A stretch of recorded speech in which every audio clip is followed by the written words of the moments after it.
Bonjour tout le monde, j'espère que vous allez bien. Donc il y a extrêmement longtemps, j'avais fait une série de 3 vidéos sur les matchs truqués en Italie, sur l'affaire VAOM qui avait secoué le football et sur l'attribution de la Coupe du Monde au Qatar. Mais aujourd'hui, on va parler de ce qui a mis fin à l'aventure de Daniel Hechter au Paris Saint-Germain, à savoir la double billetterie. Déjà, il faut savoir que Daniel Hechter, le célèbre couturier qui a donné son nom aux couleurs du Paris Saint-Germain, donc les couleurs Hechter, a été président entre 1974 et 1978. Il fait partie des fondateurs quasiment du PSG. C'est un des tout premiers à être arrivé. Il a récupéré le club lorsqu'ils étaient en Ligue 2 et les a portés donc jusqu'au plus haut niveau français.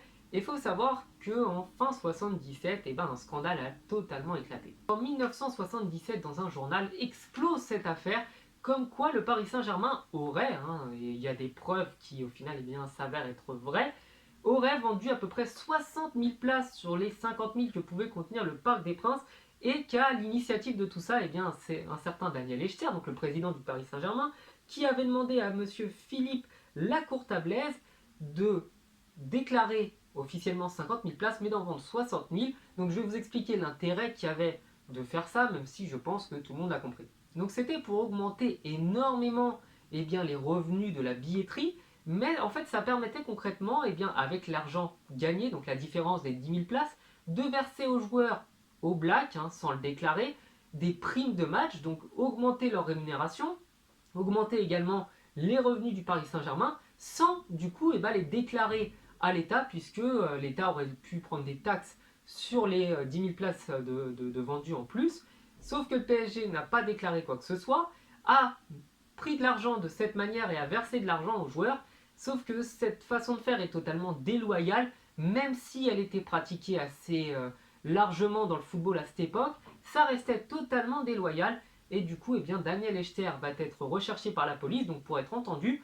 Manque de bol, cette affaire éclate alors qu'il est en vacances à l'étranger, et du coup, pour tout le monde, il était coupable puisqu'il avait soi-disant tenté de fuir. Cette histoire aurait eu lieu dans les années 75 jusqu'à 77, et bien que Daniel Hechter a reconnu avoir commandité tout ça, il a assuré qu'il n'avait voulu le faire que pour une période de 9 mois, sauf que lors de son premier procès, il ne va pas être entendu, et il va même être radié à vie du football. Donc il n'a plus le droit déjà d'être président du Paris Saint-Germain, et c'est ensuite M. Borelli qui va prendre la relève.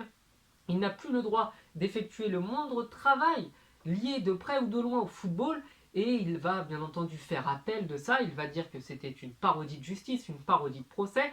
Finalement, la commission du sport va lui donner raison en 1980 et va le réintégrer. Sauf que son image est ternie, c'est trop tard pour lui, c'est trop tard, il ne peut plus reprendre les rênes du PSG puisque Borelli l'a déjà fait, il ne peut plus revenir dans un quelconque club puisque il y aura toujours auprès des gens et auprès des joueurs de foot, etc., ces accusations qui feront de lui un coupable. Et du coup, monsieur Hechter ne mettra plus jamais les pieds au parc, malheureusement. Donc lorsqu'il a eu son procès et qu'on a su que ça allait être son dernier match, il y a à peu près 3000 supporters qui l'ont raccompagné jusqu'à son logement pour le soutenir en chantant en son nom, en criant son nom, en le soutenant, en rappelant à quel point il tenait à lui. Donc tout le stade a applaudi M. Hechter pour son dernier match, tout le stade aimait Daniel Hechter pour tout ce qu'il avait pu apporter au club de la capitale, au Paris Saint-Germain et même à la ville de Paris. Et malheureusement, depuis ce jour-là, on ne garde de Daniel Hechter que les couleurs, même si le PSG, depuis l'arrivée du Qatar, a décidé de s'en passer et de ne plus faire de couleurs Hechter. Donc je trouve ça vraiment dommage. Il fait partie des figures emblématiques du Paris Saint-Germain et je voulais du coup un petit peu parler de cette histoire-là puisque c'est celle qui a mis fin à son aventure. Bon voilà, j'espère que cette vidéo vous aura plu, j'espère ne pas m'être trop égaré et avoir fait vraiment le plus condensé possible parce que bien entendu je ne suis pas journaliste, il y a des gens qui ont sûrement fait des articles immenses là-dessus, mais moi c'est pas mon travail et je le fais juste pour vulgariser un petit peu ces informations-là. Donc j'espère que ça vous aura plu. N'hésitez pas à vous abonner, à me suivre sur les réseaux sociaux et à venir me parler aussi. Je vous dis à la prochaine, bonne journée, ciao.